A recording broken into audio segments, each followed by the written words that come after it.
저도 사실은 초반에 되게 많이 놀랐거든요. 네. 와, 이렇게 세게 쓴다고?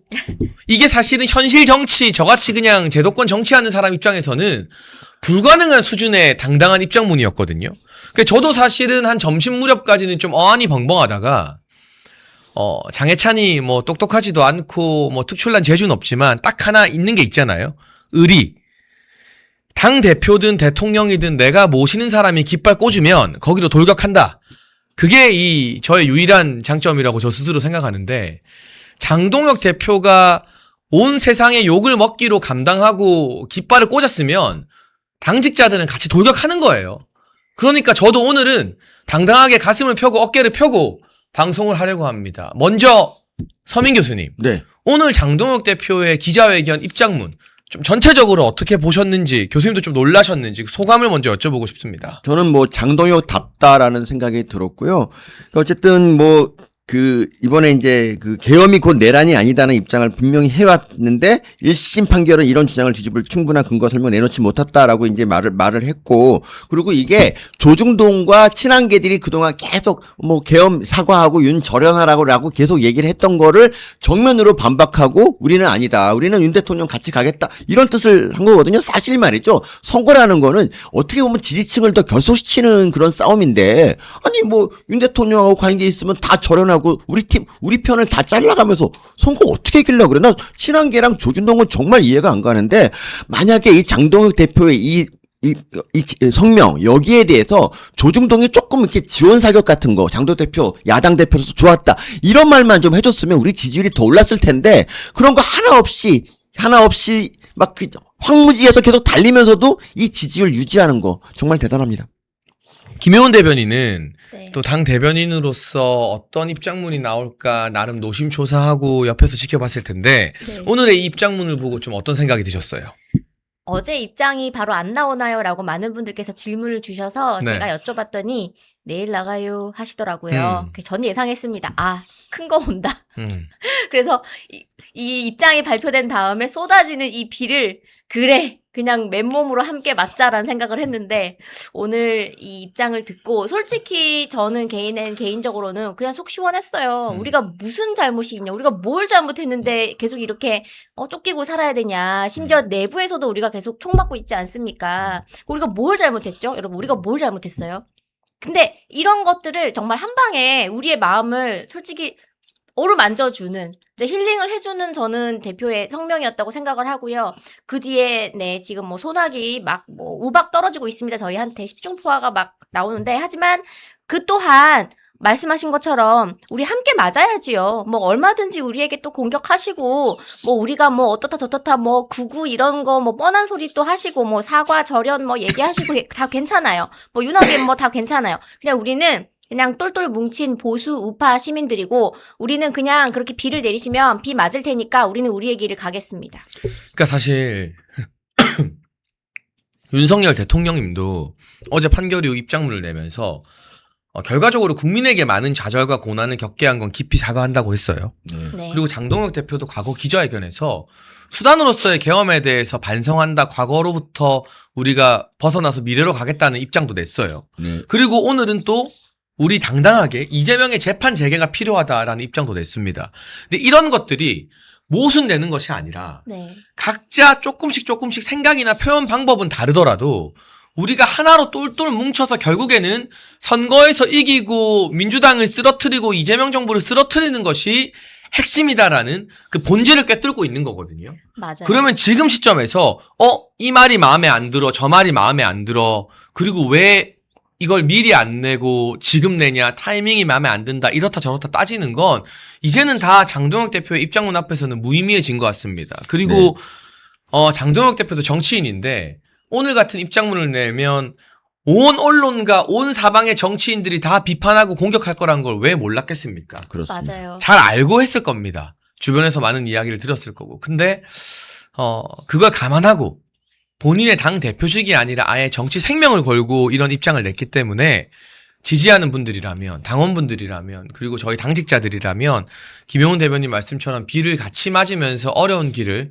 뚜벅뚜벅 걸어가야 되는 게 아닐까 싶고, 이제부터라도 어차피 민주당과 친한계가 난리칠 건 우리가 뻔히 알고 있잖아요. 네. 근데 적어도 보수 우파 안에서는 이제는 장동혁을 좀 그만 흔들고 장동혁을 그만 의심해야 되는 거 아니냐. 저는 좀 그런 생각이 들어요. 교수님 어떻습니까? 예, 저도 그렇게 생각하는데 지금 조중동과 뭐 민주당은 물론이고 뭐 친한계까지도 전부 이제 장동혁 대표를 계속 한 번도 좋게 말한 적이 없습니다. 그런데 그러니까 장동혁 대표 혼자 지금 당원들 보고 가는 건데 이 당원들마저 이제 장동혁 대표 흔들거나 이러지 말고 지금은 장동혁 대표 중심으로 굳게 뭉쳐야 되고요. 그리고 장동혁 대표의 그 연설이 좋았던 게 그러니까 이게 옳다는 증거가 뭐냐면 일단 한지야. 지금까지 한 번도 맞는 말을 한 적이 없는 한지야. 한지아이가 뭐라 했냐면 내란홍호 장동혁과 결혼해야 된다. 그리고 한동훈. 얘도 맞는 말 최근에 1년 동안 한 적이 없는데 보수 재건을 위해서 장동혁을 끊어내야 된다. 그렇지 않으면 보수가 준다. 그리고 민주당도 비판하고 있습니다. 이건 뭐냐? 장동혁 대표가 성명서가 맞다는 얘기입니다. 맞아요. 김효은 대변인. 네. 사실은 우리는 알잖아요.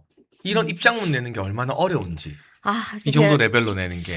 제가 사실 지금 마음이 너무 안 좋은 게 일요일 날 의총이 있습니다. 이번 주 일요일에. 예. 네. 근데 어떤 일이 벌어질지 아시죠? 뭐 아마 대한과 미래부터 시작해서 친한계랑 온갖 의원들이 또 저번처럼 뭐 4시간, 5시간 장동혁 물러나라, 장동혁 모욕 주기를 하지 않겠습니까? 네, 제가 지난 의총 사실 1시간 정도 걸릴 줄 알고 어떤 내용인지 미리 듣고 이제 방송을 하려고 제가 기다리고 있었는데 아무리 기다려도 끝나지 않아서 그냥 방송을 왔었고 그때도 우리가 끝나지 않았었잖아요. 맞아요. 네. 근데 4시간 동안 모두가 한 명씩 나와서 발언을 했다. 뭐 성토장이 되었다. 이렇게 했지만 제가 복수의 이제 전원을 들어보니까 팩트는 한 16분 정도 누군지 우리가 뻔히 알아요. 그냥 나와가지고 대표 내려와라. 당장 그만 사퇴해라. 이 얘기만 한 4시간 가까이 하고 마지막에 이제 대표님이 올라가셔서 그 이야기를 전부 다 들은 다음에 정리하는 발언을 했던 거잖아요. 이게 제가 어떤 장면이 생각이 났냐면 제가 중학교 1학년 때 제 친한 이제 친구가 어머니 돌아가시고 아이들한테 잘 못 어울리면서 왕따를 당했었어요. 그때 제가 그 친구 한번 도와주다가 같이 왕따를 당한 적이 있었는데 6개월 동안 학교 수업 시간 끝나면 매 시간마다 이 뒤에 와라. 교실 뒤에 와라. 그래서 10분 동안 말로 온갖 욕과 난타를 당하는 거를 6개월 가까이 당했습니다. 매 시간마다. 그런 장면이 제가 떠오르면서 아, 대표가 지금 집단 좀 속된 말로 다구를 당하고 있구나. 그 생각이 들었는데 이번 주 일요일도 아마 그럴 거예요. 근데 그들이 하는 행태가 도대체 이게 우리의 당원들이 당원들의 손으로 뽑은 대표에게 하는 게 맞는지 그러면 뒤돌아보실 일이 있는 거예요. 지난 윤석열 정권 때 우리 당에서 우리 국민들이 뽑은 대통령을 우리는 얼마나 잘 모셨길래 이 사태가 난 건지 스스로 부끄럽지 않으신지 이번에 똑같은 짓을 하고 있는 거 또 부끄럽지 않으신지 생각을 해보셔야 됩니다. 저 같은 사람들이 그냥 봐도 이거는 그냥 대표를 인신공격을 하고 매도하고 왕따짓 하는 거 말고는 전혀 저는 다른 그림으로 해석이 되지가 않아요. 그래서 정말 이런 정말 상스러운 민낯은 보이지 말자 국민들한테 저는 좀 그 말씀을 드리고 싶어요. 아, 이번 일요일 의총에서 차라리 공개로 하자. 네. 누가 장동혁 대표를 모욕 주고 끌어내리는지 당원들도 알 권리가 있다라는 채팅도 많이 올라오고 있는데요. 저도 차라리 그랬으면 좋겠어요. 그리고 지금 보수 우파 안에서 장동혁 대표 발목 잡고 막 손가락질하고 막 그런 사람들이 봤으면 좋겠어요. 우리 장동혁 대표가 얼마나 힘든 상황에서 외롭고 고독한 싸움을 하는지 그 의총을 차라리 카메라 까놓고 공개로 하면 좋겠다라는 그런 생각이 저도 들 정도입니다. 네. 아니 그 계엄이 뭐 잘못됐다고 장동혁 대표가 말하니까 그 김정은 뭐라 했습니까? 푹 이랬잖아요. 그리고 그것도 비판했잖아. 무슨 말을 해도 비판하고. 그러니까 이번에 이 재판에 대한 성명이 나오기 전에도 장동혁 대표를 계속 깠거든요. 그러니까 그 전까지 장동혁 칭찬하다가 그럴 줄 몰랐다라고 뭐 비판한다면 뭐 그래도 이해는 좀 할 수 있겠는데 그게 아니라 1년 내내 까고 있던 애들이 또 까는 뭔 말을 숨만 쉬어도 깐다는 게 바로 이런 건데요. 아니 어떻게 이렇게 사람들이 그러니까 얘네들은 친한계를 비롯한 그런 애들은 지금 정말 국민의힘 그 승리 이런 관심 없어요. 그냥 장동혁 몰아내고 자기네 당권을 잡는 거 이거밖에 관심이 없어요 지금. 그러니까 만약 장동혁 대표가 그들이 원하는 입장을 오늘 냈다면 과연 민주당과 친한계가 그걸 인정해 줬을까? 아마도 야, 너 이 단어 왜 빠졌어? 너 표현이 그게 뭐야? 네. 진짜 사과 반성한 거 맞아? 저는 끝없는 도돌이표가 계속됐을 거라고 봐요. 근데 여러분 장동혁 대표야말로 국회에서 비상계엄 해제 표결에 참석하면서 의결권을 행사했던 당사자거든요. 민주당이 국민의힘을 내란 정당이라고 할 때 아니다 라고 할 수 있는 살아있는 알리바이예요. 근데 그런 사람이 수차례 이미 입장을 밝혀도 뭐 진정성이 없다, 부족하다, 뭐 누가 받아들일 때까지 계속 사과만 해야 된다라고 하고 있는데 오늘 장동혁 대표의 입장은 그럼 이재명은 그러니까 적어도 윤석열 전 대통령은 재판 결과를 다 승복하고 있는데 네. 우리가 재판을 불복하고 막 재판장 쟤네처럼 막 판사 잡혀 찍고 괴롭히고 그런 정당이 아니잖아요. 그렇습니다. 근데 왜 이재명은 지기현 판사의 재판에서 현직 대통령도 수사 가능하다. 소추라는 건 공소 제기다. 그럼 이미 진행 중인 재판도 가능하다는 해결이 나왔는데 왜 이재명 재판은 멈춰서 안 하는 거냐. 방어를 하는 게 아니라 이 논란을 이제 끝내고 공격으로 전환을 하자라는 좀 절박한 호소로 들렸거든요. 맞습니다. 이제는 정말 얼마 남지 않았습니다. 하나로 힘을 합쳐야 된다라는 그런 메시지가 너무나 중요했고 우리가 이 보수의 품격이라고 하는 단어를 장동혁 대표가 이야기를 했는데 말씀하셨는데 보수의 품격이란 책임을 지는 겁니다. 책임을 지는 거. 그래서 우리는 정말 법치에 맞게 살아왔고 책임을 지고 있습니다. 근데 저들은 그렇게 하지 않는 거예요. 그럼 우리도 책임은 이제 지고 있는 거잖아요. 그렇다면 이젠 우리도 선거에서 이기는 게임을 하는 게임 체제로 들어가야 된다는 얘기예요. 뭐 법을 지키고 뭐 우리가 뭐 준법 질서 이런 거 얘기 많이 하지만 이번 판결을 보면서 많은 분들이 생각을 하실 것 같아요. 아, 이 법이라고 하는 거, 판결이라고 하는 거, 이 사법부도 결국에는 힘의 논리에 의해서 좌지우지 되는 거구나라는 생각을 많이 하셨을 거예요. 그럼 결론은 무엇이나 결국에는 선거에서 이겨야 되는 거예요. 선거에서 지면 정의가 없어요, 우리한테는. 근데 선거에서 이기면요, 웬만한 건 다 우리가 생각하는 정의로운 그런 현상들로 흘러가게 되는 거예요. 무조건 선거 이기는 게임만 이제는 냉철하게 해야 되고, 가슴은 뜨겁지만, 우리가 열이 받아요. 지금 분노했지만, 머리는 그럴 때일수록 냉정하고 차갑게 해서 이기는 게임으로 모두가 힘을 합쳐야 된다. 이게 주된 메시지였습니다. 근데 여기서 제일 나쁜 게 뭔 줄 알아요? 저는요, 민주당 친한 게 뭐 이렇게 우리가 다 알고 있잖아요. 네. 그런데 같은 보수 우파라면서 이렇게 자기 정치 생명 다 내놓고 비를 맞겠다고 십자가를 짊어진 장동혁 대표를 아직도 못 믿겠다고 의심하고 왜 이제서야 이러느니 하면서 막 흔드는 그런 사람들이 전 더 나쁘다고 봐요. 이제는 정말 누구 하나 찍소리도 못하게 보수 우파 내부에서 장동혁에 대한 장동혁 중심으로 지방선거를 이기겠다라는 그 노선에 대한 맹목적 무지성 지지가 필요한 그런 타이밍이 아닐까 싶습니다. 그리고 저 한동훈은요, 참고로 평당원이었다가 지금은 우리 당원도 아니거든요. 뭐 친한 게 따까리도 마찬가지예요. 그런 탈당한 인간을 추종하는 그런 사람들이잖아요. 근데 이런 사람들의 말을 조선일보 같은 데서 그냥 기사로 크게 한동훈의 말을 사진과 함께 같이 보도해주고 이 사람이 마치 비중이 있는 보수 인사인 것처럼 이렇게 보도하는 건 좀 그만했으면 좋겠습니다, 저는. 제가 요즘 이렇게 조중동의 기사 헤드라인을 보다가 너무 이거 매운데? 하고 딱 보면은 기자님 성함이 5분 안에 다 끝나는 거예요. 모든 기사가. 그래서 참 신기하다 그 생각을 많이 하고 있습니다. 여러분도 한번 검색해서 보세요. 제목이 왜 이래? 하고 딱 보면요. 예를 들면 뭐 서문시장에 이렇게 조용했나 뭐 이런 헤드라인 같은 거 있잖아요. 그런 거 보면 다 그 몇 분 안에 조선일보는 3분, 그다음 채널A 2분 이렇게 해서 5분 안에 다 끝납니다. 그래서 예. 김용원도 그중에 있죠? 김용원도 많이 쓰네, 이 사람도. 예, 저는 근데 그 서문시장도 좀 말씀을 드리고 싶은 게 네. 제가 또 고향이 그쪽 근처다 보니까 친구들이 대구에서 많이 이제 교직 생활을 해요. 그 친구한테 물어보면 왜 이렇게 미리 얘기도 안 하고 평일에 사람 별로 없을 때 왔다 갔냐. 다들 그 반응이에요. 그리고 그 안에선 그러면은 무슨 얘기 했었대? 라고 제가 물어보니까 야야 그래도 장동혁이밖에 없지. 다 그런 얘기를 했다고 하시는 거예요. 그래서 기사가 왜 이렇게 나오는 거지? 전 정말 너무 좀 이해가 안 갔어요. 사실적이지 않습니다, 이거는. 그러니까 그냥 장동혁이 밉고 장동혁을 까야겠다고 작정하고 나머지를 이제 그냥 맞추는 거죠. 네, 그리고 더 웃긴 건 그래놓고 며칠 전부터 엄청나게 광고에 가면서 나는 사람 많은 주말에 가겠다 이렇게 이야기를 하는 게 네, 계속해서 이렇게 전통시장 좋아하시더니 굳이 대표가 한번 왔다 간 것을 본인이 또 간다고 하는 것도 좀 이해는 안 가지만 그런 식으로 해서 또 버스 몇 대 왔다 누구 왔다 이러는 것도 구태 오브 구태 아닙니까? 그러니까. 참고로 그리고 1심은 아직 확정 판결이 아니라는 이런 당연한 말이 이렇게 욕먹을 만한 일인가요, 정말? 그러니까요. 제가 오늘 이 연설 내용을 보면서 예. 뭐가 잘못되지? 심지어 판사예요. 부장판사 출신입니다. 법리적 해석에 대해서 다른 견해가 있을 수 있다라는 것들을 일목요연하게 조목조목 반박을 한 거예요. 거기에 뭐 불법 있습니까?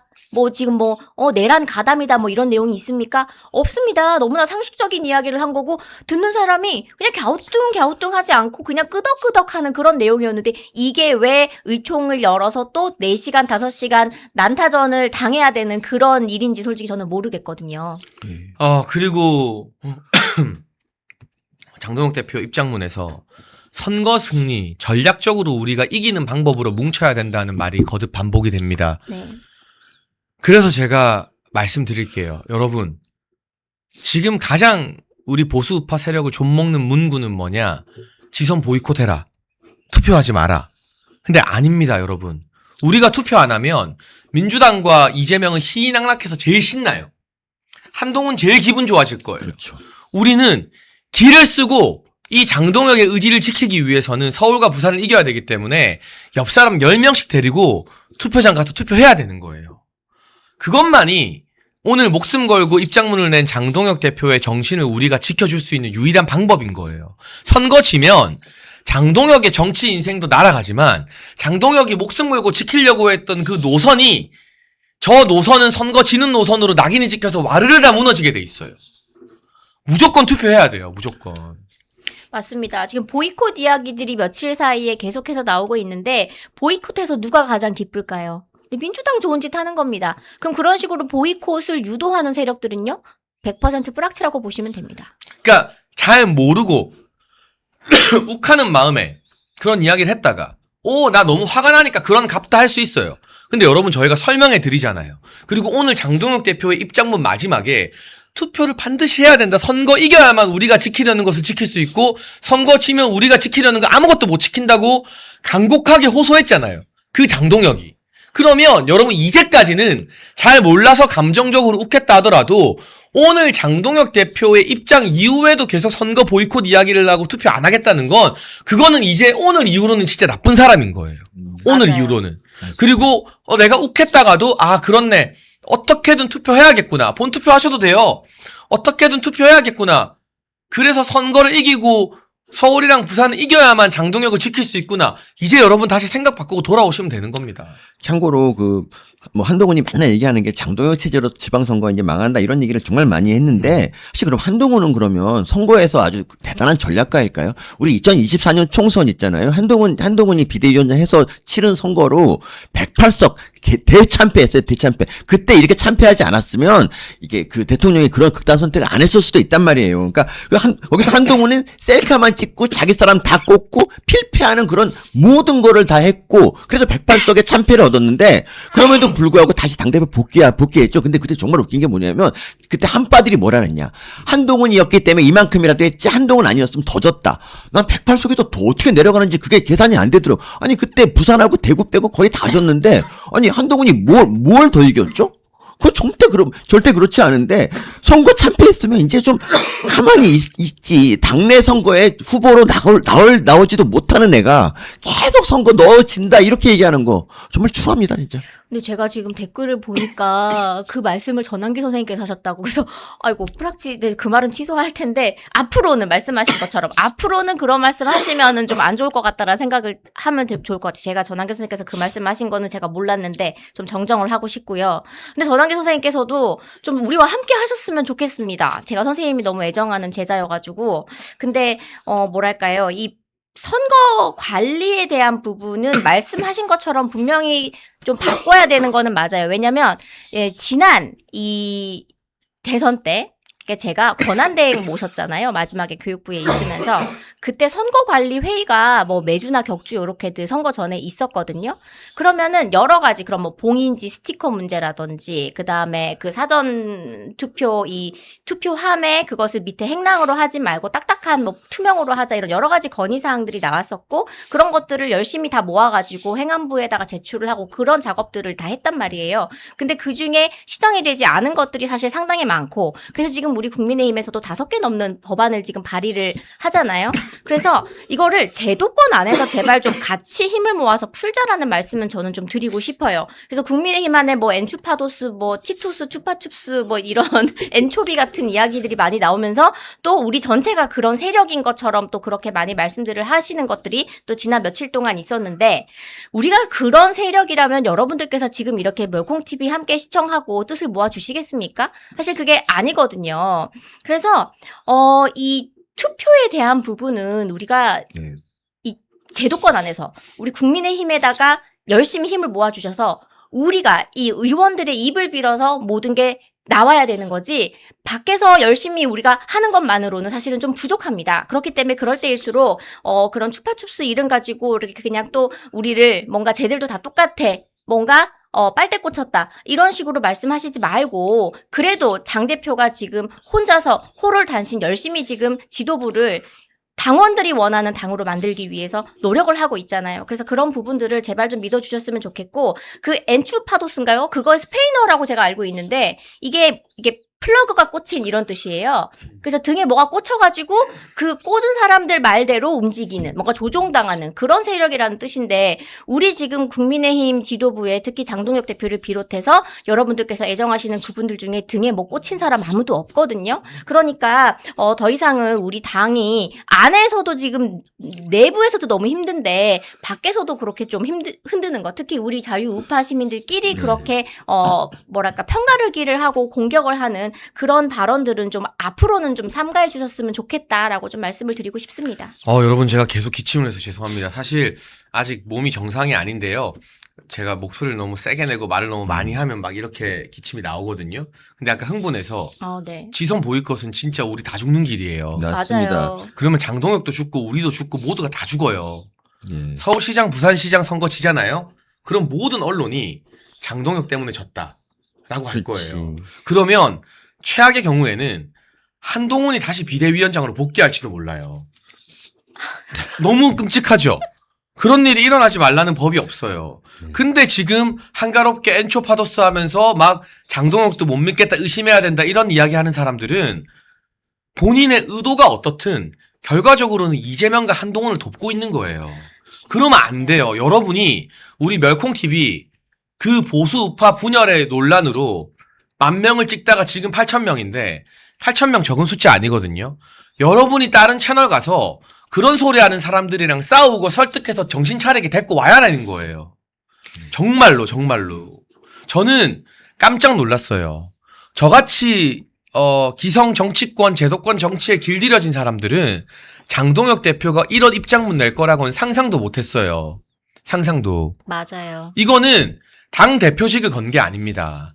앞으로 내가 이런 입장 내고 지방선거 부산시장, 서울시장 못 이기면 정치인으로서 영원히 은퇴하겠다는 각오로 배수진 친 거예요.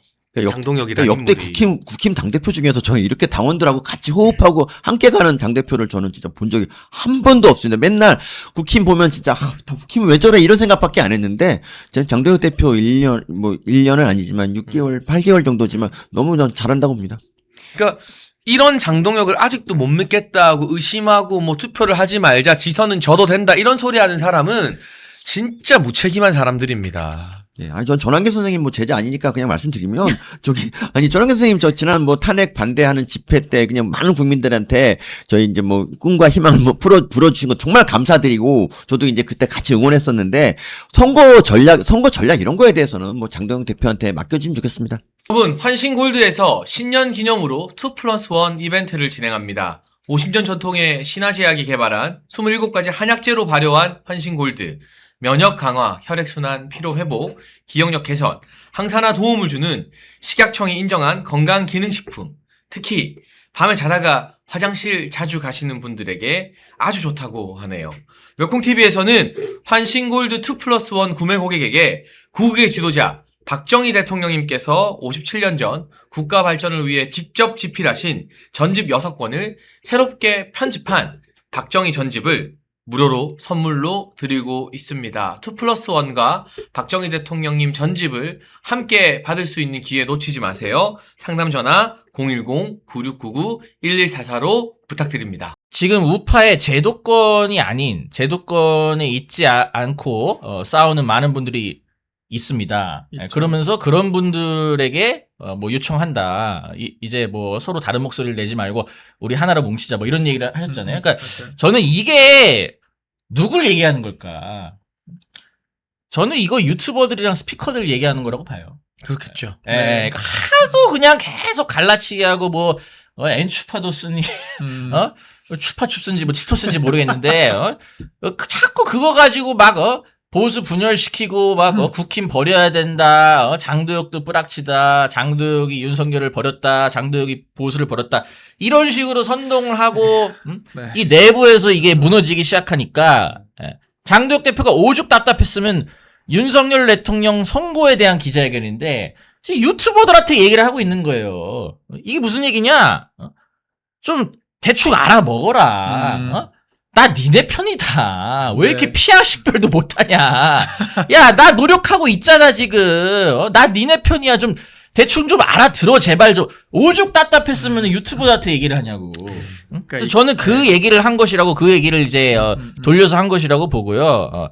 생각보다 이번 기자회견문이 강경하게 나온 원인은 뭐냐. 바로, 오늘날의 이 추파춥스단.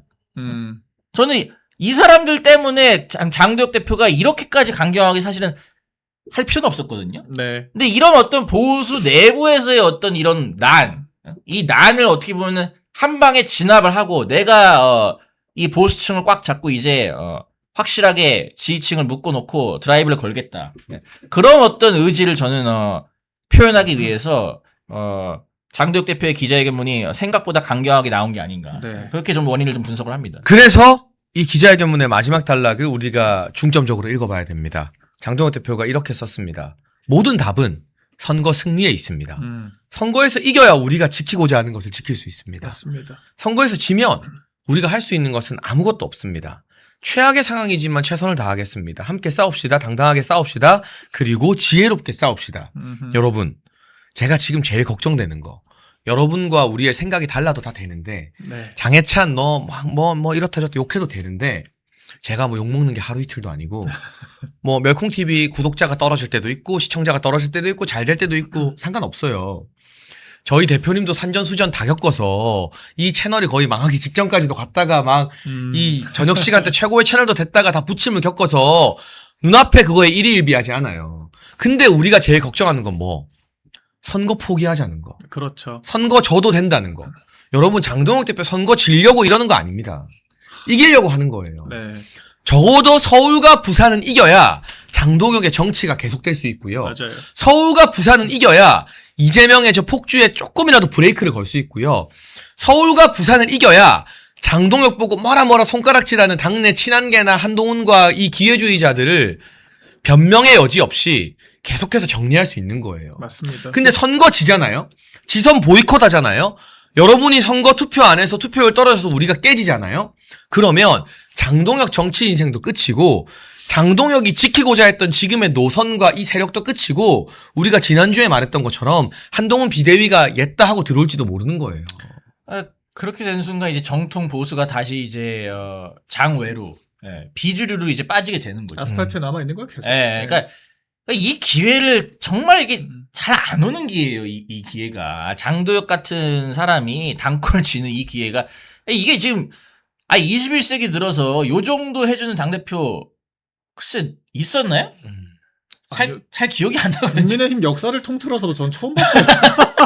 그러니까 이게 굉장히 어떻게 보면은 소중한 기회인 거를 우파 활동을 오래 해왔던 사람들이면 알아요. 네. 맞아요. 아는데 제가 볼 때는 이게 계엄 이후 이제 뭔가 이제 보수를 유입되신 전향하고 분들. 유입되신 분들이 있죠. 그러니까 그분들이 정말 이 어떤 윤어게인이라든가 이런 거를 주장하는 그런 어떤 마음 다 이해합니다. 이해하고 뭐 일정 부분 저도 동의를 하고 하는데 정치는 전략적으로 생각을 해야 되고 이 기회를 우리가 저버리면요 다시는 안 올 수도 있어요. 네.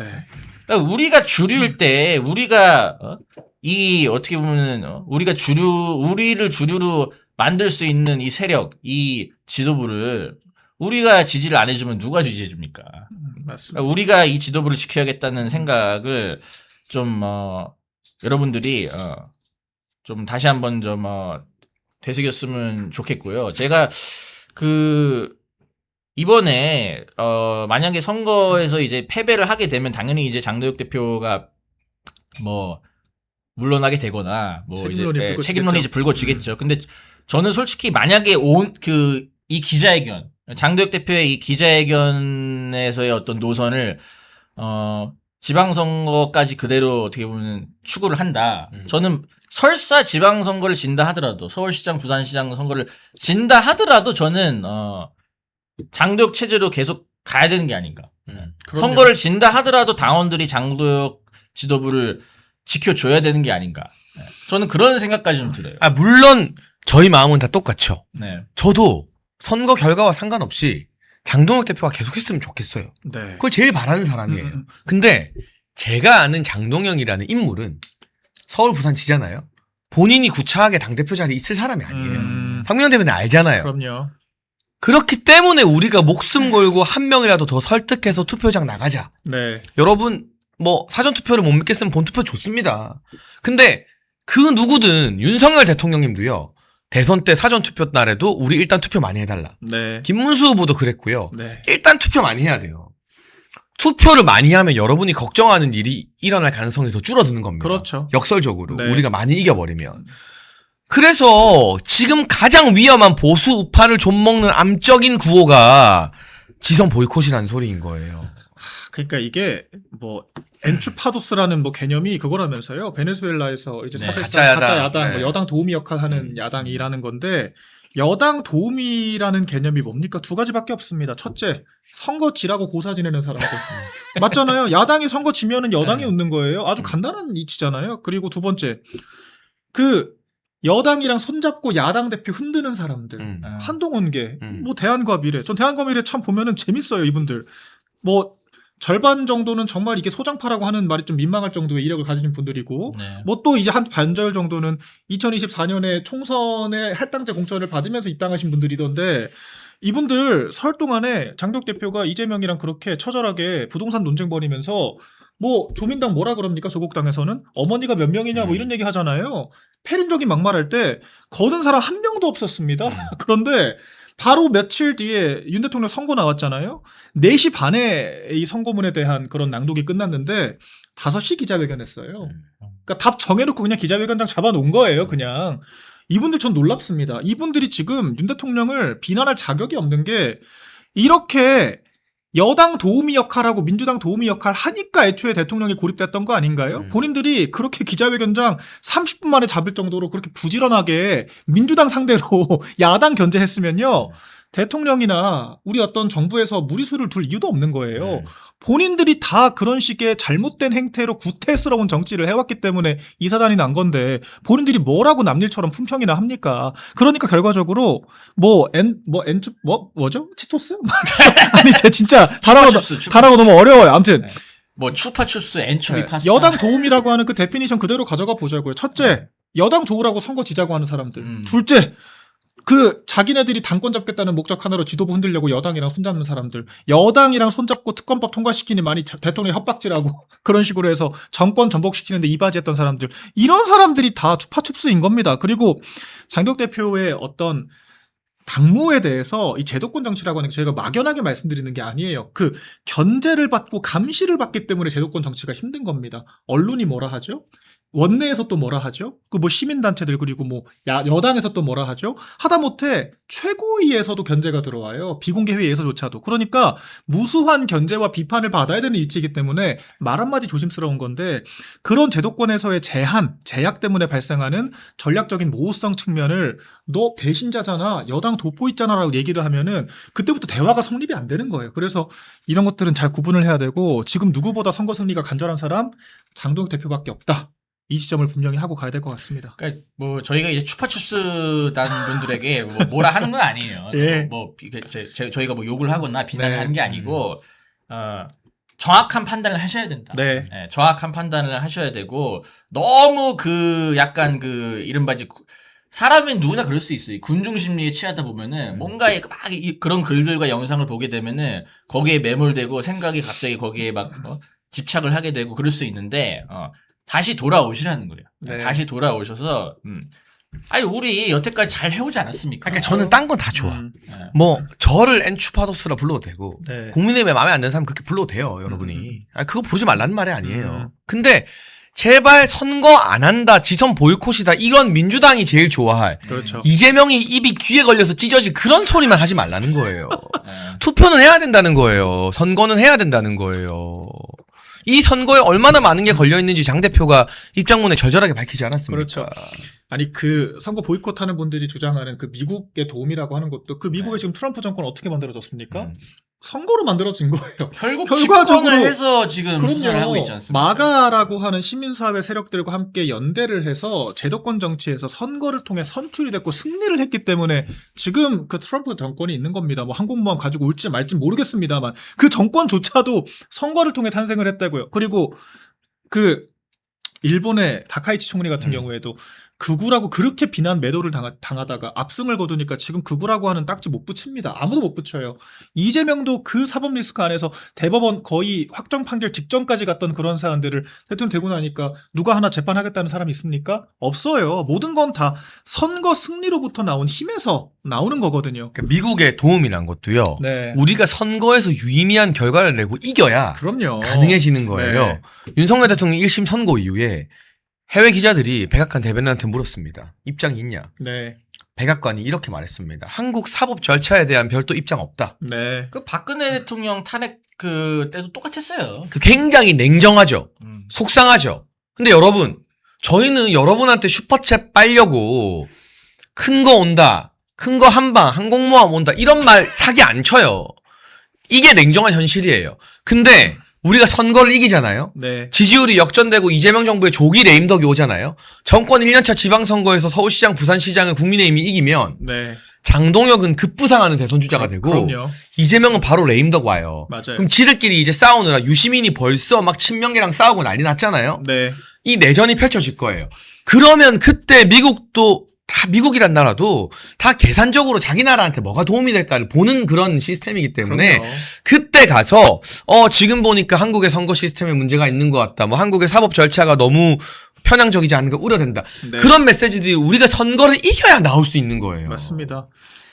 그러니까 그 이제 그런 게 있어요. 그 요번에 그러니까 지금 이 어떻게 보면 이제 이런 어떤 추파춥스라든가 이런 이제 얘기를 하시는 분들이 대부분 그 이번 윤석열 대통령 재판 선고가 공소 기각 또는 무죄가 나올 것이다. 네. 그렇게 예측을 하고 그렇게 사람들을 상대로 가스라이팅을 해왔던 분들이에요. 네. 근데 여러분들 결과가 어땠습니까? 무기징역 나왔잖아요. 현실이 이렇다니까. 이게 왜 그러냐? 우리가 권력을 잃었기 때문에 그런 거예요. 선거를 졌기 때문에 이런 거예요, 지금. 그리고 그분들이 또 주장하는 게 그거지 않습니까? 3월에 이재명 체포된다. 네. 3월 모르겠어요. 3월이면 얼마 안 뭐 남았어요. 네, 3월이면 모든 게 다 밝혀지고 이재명 체포되는데. 아이 그러면은 여러분들 보시라는 거예요. 3월에 만약에 진짜 체포된다.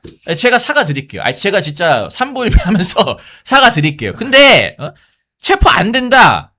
그러면은 그 사람들이 또 사기친 거 아닙니까? 그러니까 현실을 보셔야 돼요, 현실을.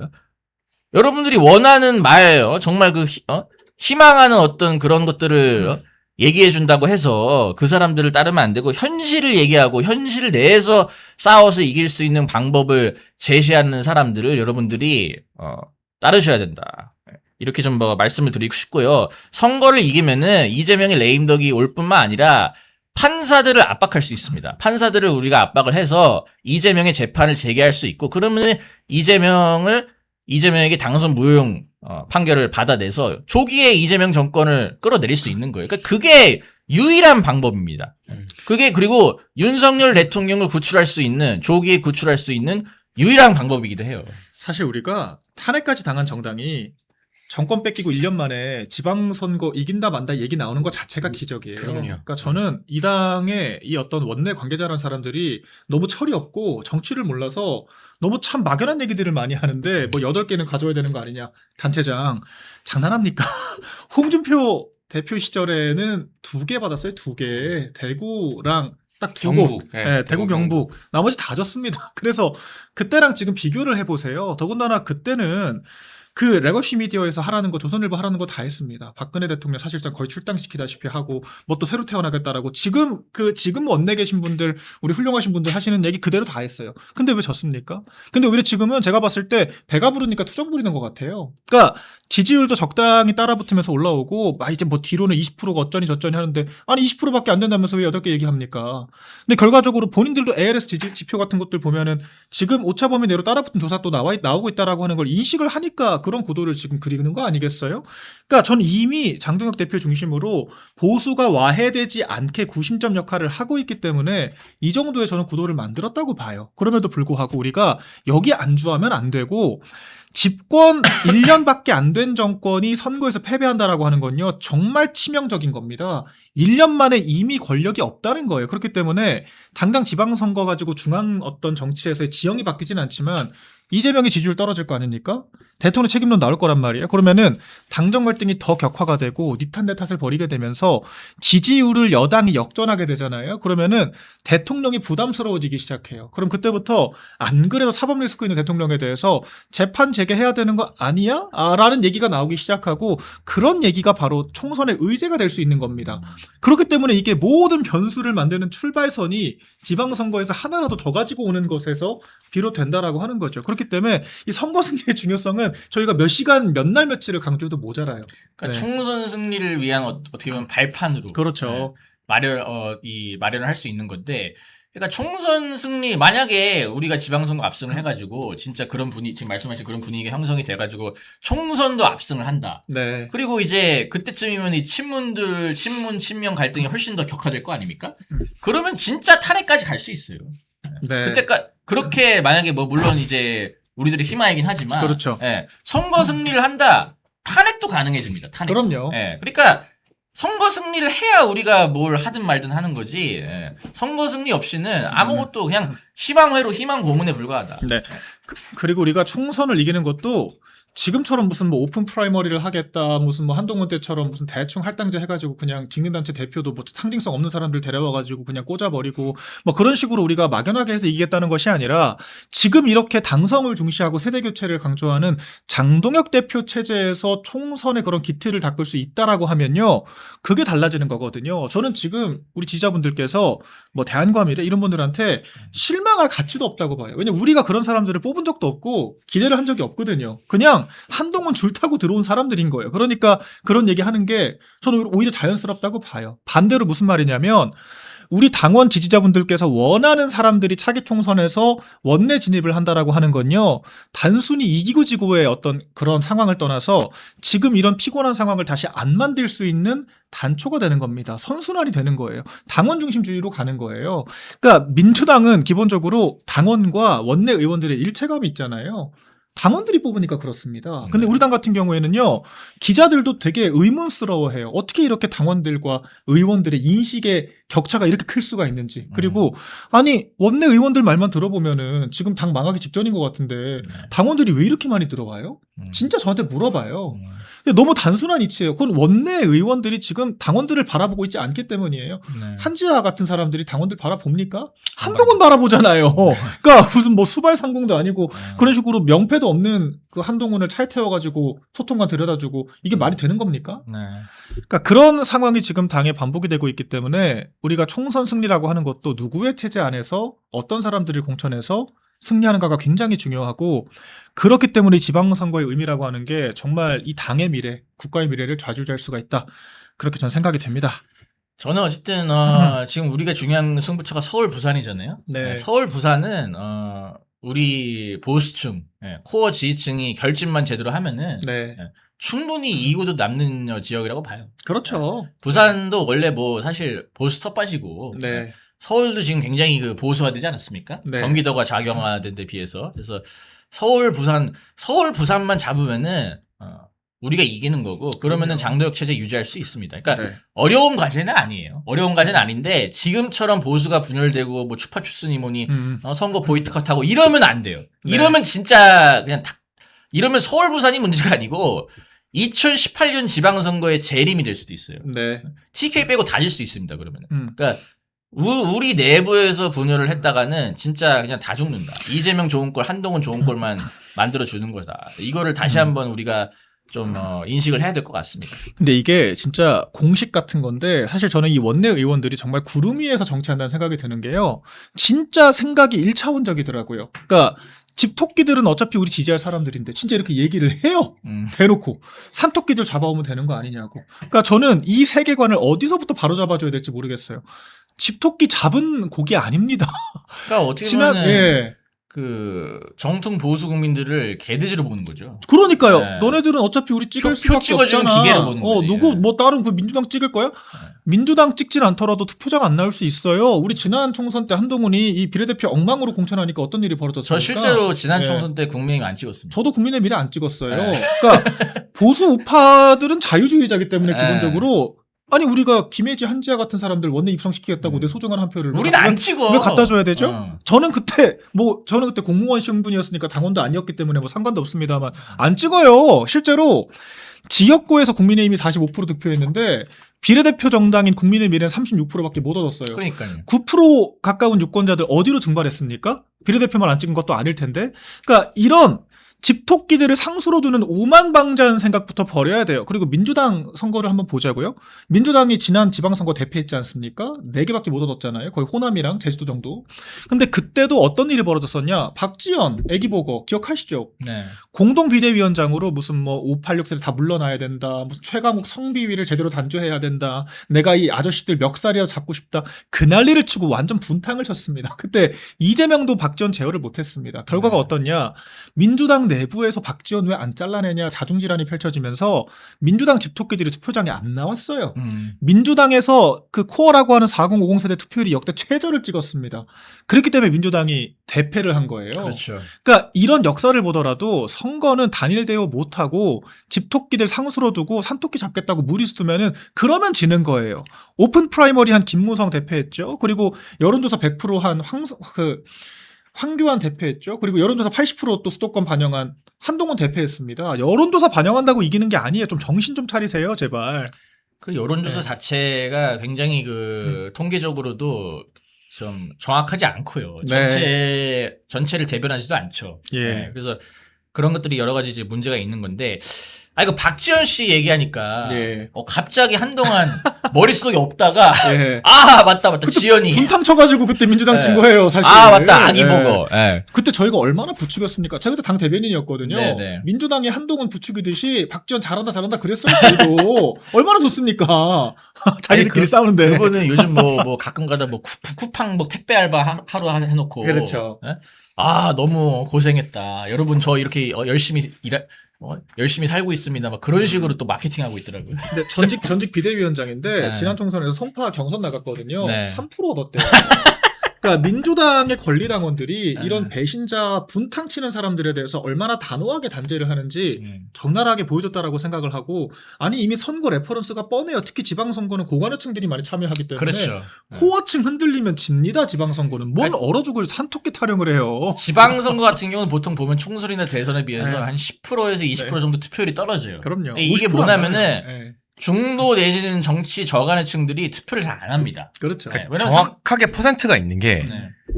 대선은 요새 75% 전후가 나와요. 맞아요. 총선은 한 65% 전후. 음. 지방선거는 50% 초반입니다. 맞아요. 그러니까 대선 대비 거의 25% 25%. 투표를 덜 해요. 네. 그럼 우리의 전략은 뭐냐? 한 명이라도 더 우리 지지층을 결집시켜서 투표장으로 데려오는 거. 맞습니다. 그리고 이번에 제일 중요한 건 지금 20대 지지율이 국민의힘이 아주 높단 말이에요. 그렇죠. 그러면 20대들이 원래는 투표를 잘 안 했는데 이번 지선에는 그 20대들을 빡빡 긁어서 투표장에 나오게 하는 것. 네. 그게 이번 지방선거의 승리 공식이 된다는 그렇죠. 거죠. 그러니까, 네. 그러니까 오히려 자꾸 우리 코어층 있잖아요. 원래 네. 전통적 지지층, 산업화 세대 중심의 이제 어르신들 그분들 흔드는 쓸데없는 분탕만 안 쳐도 승리 공식은 이미 만들어져 있어요. 그 여러분들께서 말씀하시는 중수청, 특히 청년들 이번 주 리얼미터에서도 51% 나왔어요. 우리 당. 네. 그러니까 이게 양자택일이 아니라 다자 정당 지지율 구도에서 51% 나왔습니다. 16세까지 이 선거권 연령 낮추잖아요. 제가 봤을 때 한 60%까지 나올 것 같아요. 진짜로. 그러니까 근데 이런 상황인데 대체 사태를 저는 어디서 이게 선거공학적인 사고를 무슨 기준을 가지고 하는 건지 모르겠습니다. 그래서 아무 생각 없는 거예요. 그러니까요. 실제로 네. 하나하나 분석해보지도 않고 그냥 대충 막연하게 갤럽 보고 막 예, 20%대 박스권이다 예. 하나마나 한 얘기. 근데 갤럽도 제가 이거 뭐 몇 번 강조드려도 부족한 내용인데 네. 샘플 1000개밖에 없거든요. 네. 샘플 1000개인데 그 중에 30%대가 무당층이에요. 음. 그러면은 그분들은 투표장 나올지 안 나올지도 모르는 사람들을 붙잡고 물어보는 샘플이 무슨 의미가 있죠? 결과적으로 700개 샘플 가지고 조사하는 거랑 다름이 없어요. 네. 이게 무슨 신빙성이 있습니까? 그러니까 여론조사를 부정하는 게 아니라 이게 실제 선거 국면으로 가면 무당층이 점점 줄어들면서 ARS로 수렴을 해요. 네. 전화 면접은. 지금 이택수 리얼미터 대표도 우리 당 성향 아니에요. 그분은. 그분도 좌파예요. 그건 김어준 방송 나가는 네. 분이에요. 근데 그런 사람이 나와서도 ARS가 더 정확하다라고 얘기를 하지 않습니까? 근데 대체 이거는 그냥 망하라고 고사 지내려고 없는 증거 만들어내는 걸 수준으로 그 갤럽만 언급하는 것도 굉장히 문제가 있다라고 저는 보죠. 저는 근데 그 갤럽 조사는 이 당 차원에서 한번 좀 견제구가 들어가야 될 것 같아요. 미국은 중단했잖아요. 예, 미국도 참 그 미국 뭐 트럼프 대통령 지지율 뭐 39% 나오니까 네. 좀 난리 나지 않았습니까? 딴 데는 다 높게 나와요. 그러니까 우리도 똑같아. 갤럽이 자꾸 이런 식으로 이 국민 지지율이 낮은 조사를 이제 발표를 하고 있는데 근데 놀라운 사실. 네. 그 미국의 권위 있는 갤럽과 한국 갤럽은 아무 상관이 없는 맞아요. 회사입니다. 간판만 그냥 들고 이름만 가요. 쓰는 거지 거기 로얄티를 주거나 거기에 뭐 관계가 있는 회사도 아니에요. 그건 그렇죠. 심지어. 그건 네, 그렇죠. 네. 근데 하여튼 뭐 이름이 문제인지 뭐 네. 갤럽들이 지금 분탕을 치고 있는데 이 갤럽이 그러니까 지금 보면은 뭐 한 1, 2% 차이 나고 뭐 이러면 뭐 그냥 약간 표본의 차이가 있나 보다. 우리가 이해하고 넘어갈 수 있지만 너무 차이가 크잖아요, 지금. 그럼요. 이거는. 그래서 저는 이거 당 차원에서 좀 뭔가 조치를 취해야 될 것 같아요. 이게 지금 너무 이거 가지고 맨날 그 위장업파들이 선동하는 거 아닙니까? 야 장도혁 너 때문에 지금 지지율 박스권에 갇히지 않았냐? 지금 더블 스코어 나지 않았냐? 우리 다 망하게 생겼다. 맨날 갤럽 가지고 갤럽을 근거로 내세워서 지금 선동을 하고 있거든요. 이게 사실은 굉장히 우리 입장에서 치명적이에요. 예, 그래서 솔직히 저는 이 정도면 그냥 조작이라고 봅니다. 그러니까 뭐냐면은, 그러니까 물론 본인들이 막 뭐 없는 숫자를 그냥 갖다 때려박고 이러진 않겠죠. 근데 뻔히 표본이 지금 정확하지 않고 좌편향적이라는 걸 알면서 그걸 본인들도 뻔히 알면서 계속해서 그 표본을 고집하고 있다? 저는 이것 또한 사실상 조작 아니냐. 저는 이런 어떤 메시지를 그러니까 어쨌든 우리가 좀 알려야 돼요. 국민들한테 이 갤럽은 분명히 이거는 문제가 있는 조사라는 걸 좀 범보수 차원에서 국민들한테 좀 알리는 운동을 좀 해 나가야 되지 않을까 좀 말씀을 드리고 싶고 하여튼 아까 장해찬 부원장님 말씀해 주셨지만 그 대선에 비해서 한 25%가 빠진다는 거 아니에요? 지방선거가? 그렇죠. 그러니까 이 25%가 뭐냐? 정치 저하층들, 그렇죠. 중도층, 무관심층들 그 사람들이 투표를 안 하는 거예요. 그러니까 결국 지방선거는 가장 중요한 게 뭐냐? 어느 지지층, 그 지지층이 어떤 쪽이 더 결집이 되느냐? 좌파가 더 많이 투표장에 나오느냐, 우파가 더 많이 나오느냐? 이 싸움은 이 싸움. 그렇기 때문에 우리 내부에서 분열이 되고 우리가 결집이 되지 않는 한 이건 100점 100패입니다. 맞습니다. 예, 오늘 저희가 결국 장동혁 중심으로 똘똘 뭉치는 것 그리고 선거에서 이기는 것만이 유일한 대안이 될 수밖에 없다는 것 그리고 때로는 강도 높게 지선 보이콧 이야기는 절대 하면 안 된다. 네. 한 명이라도 더 우리가 주변 사람 붙잡고 투표서 가도 모자랄 판이다라는 말씀을 드렸는데요. 마지막으로 박민영 대변인 이병준 기자 돌아가면서 이제 다음 주부터 펼쳐질 국면에서 우리가 어떤 자세를 취해야 될지 지지자분들께 한 말씀 부탁드립니다. 네. 이제는 무조건 앞으로 나가는 것밖에 방법이 없습니다. 길도 없고요. 딱 하나밖에 없습니다. 선거 이겨야 한다. 그리고 이기기 위한 대책을 강구해야 된다. 그리고 이 지금의 어떤 우리의 아픈 국면들도 조만간 끝나게 될 겁니다. 왜 그러냐면 앞으로 이제 후보들이 계속 출마 선언을 하고 후보들이 주인공이 될 것이기 때문에 후보들 중심으로 움직여야 돼요. 원내 의원들도요. 이제 좀 적당히 해야 됩니다. 앞으로 더 이런 식으로 분탕치잖아요. 그럼 결국 본인들에게 화살 돌아갈 수밖에 없어요. 장동혁 대표 지도부가 좋든 싫든 지방선거까지 갈 수밖에 없다는 것을 인정을 했으면요. 적어도 일부러 흔들지는 말아야 됩니다. 도움을 주지는 못할 망정. 앞으로는 이제 그런 성토를 지도부가 아니라 후보들이 할 것이기 때문에 저는 지금의 이 잡음들은 금방 소강 상태로 갈 거라고 생각을 하고요. 그럼 우리가 딱 하나의 승리 공식만을 보고 바라봐야 된다. 이미 먼저 온 미래, 산토끼들 우리 지지하고 있거든요. 집토끼들만 결집하면 됩니다. 그리고 집토끼들 결집할 수 있게 지도부가 좋은 노선을 제시를 하고 있다고 저는 생각을 합니다. 그렇기 때문에 이제 이기는 것만 남았다. 다른 생각할 필요가 없다. 마지막으로 말씀드리겠습니다. 네, 이병준 기자님도요. 네, 하여튼 이번 장도혁 대표 기자회견을 통해서 결국 장도혁 대표가 진짜 보수를 살리고 있구나. 보수를 살리기 위해서 정말 제도권 안에서 최선을 다하고 있구나. 이렇게 또 한 번 느끼신 분들, 그리고 뭔가 이 최근에 뭐 추파추스니 뭐니 뭐 이런 얘기를 하다가 약간 또 지금 생각이 바뀌신 분들도 계실 거예요. 그러니까 그런 분들한테 저희가 뭐라 하는 게 아니에요. 다시 돌아와서 우리 여태까지 한동훈에 맞서서 잘 싸워왔잖아요. 네. 예. 원래 하던 대로 우리 똘똘 뭉쳐서 위좌우파들 좌파들 척결하고 정통 보수가 이 보수의 헤게모니를 다시 잡아오는 그날까지 가열차게 투쟁을 해보자, 이렇게 좀 제안을 드리고 싶습니다. 우리 보수의 결집을 하기 위해서 멸콩TV가 멸콩천사라는 후원회를 만들었습니다. 1,004명이 함께하는 멸콩TV 공식 회원 캠페인입니다. 행동하는 1,004명만 모이면 보수의 목소리는 절대 쉽게 흔들리지 않습니다. 가입은 채팅창에 올려놓은 링크로 가능하고요. 어려우신 분들은 010-9939-1144 이 전화번호로 멸콩천사 문자 보내주시면 저희가 어떻게 가입하는지 안내를 드리도록 하겠습니다. 말이 아닌 참여로, 행동으로 멸콩천사로 함께해 주시면 저희가 멸콩TV 제작하는데 정말 큰 힘이 될 것 같습니다.